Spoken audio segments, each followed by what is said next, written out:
Hello दोस्तों, मेरा नाम है के। आज की कहानी का शीर्षक है कौवे और उल्लू की दुश्मनी।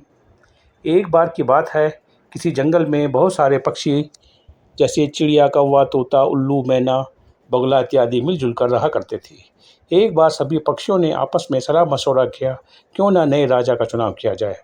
उनका राजा वन देवता हमेशा वासुदेव की भक्ति में लगा रहता है और हमारा कुछ ध्यान नहीं करता है।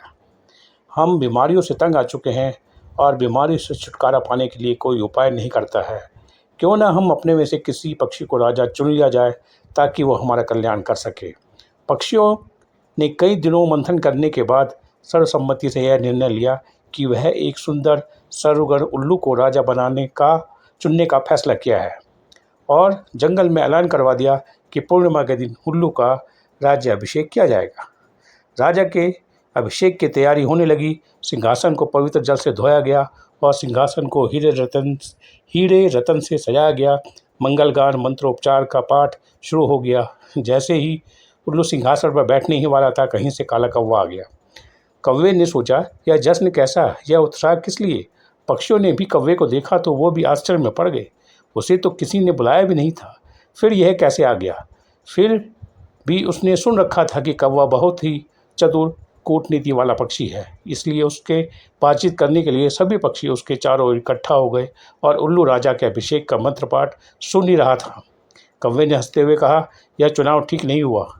मोर, हंस, कोयल, सारस, तीतर, कबूतर आदि सुंदर पक्षियों के रहते दिन का अंधा, उल्लू, टेढ़ी नाक वाले अप्रियदर्शी पक्षी को राजा बनाना उचित नहीं है। वह स्वभाव से ही रौद्र कटुभाषी है।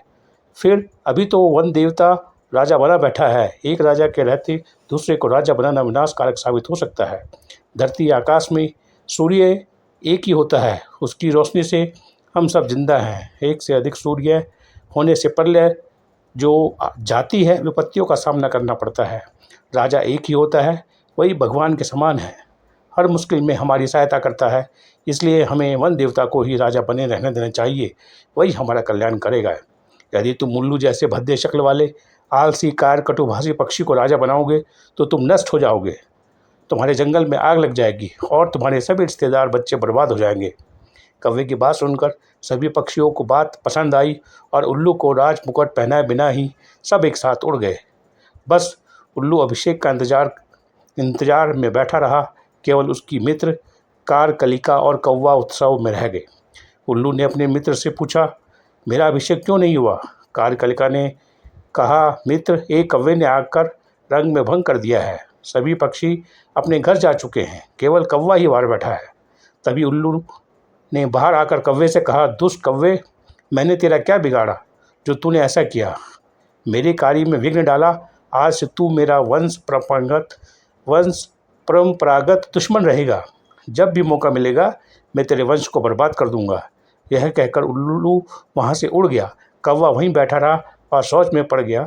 उसने सोचा, बिना कारण ही उसने उल्लू से दुश्मनी मोल ले ली और यही सोचता सोचता निराश होकर कौवा वहाँ से चल दिया। तभी से दोनों की दुश्मनी चली आ रही है। सीख, हमें क्या सीख मिलती है। दूसरे के मामलों में टांग अड़ाना, हस्तक्षेप करना और कटु सत्य कहना भी कभी कभी हमको भारी दुख दे सकता है, इसलिए ऐसा ना करें। आपको मेरी कहानी पसंद आई हो तो लाइक करें, शेयर करें, सब्सक्राइब करें।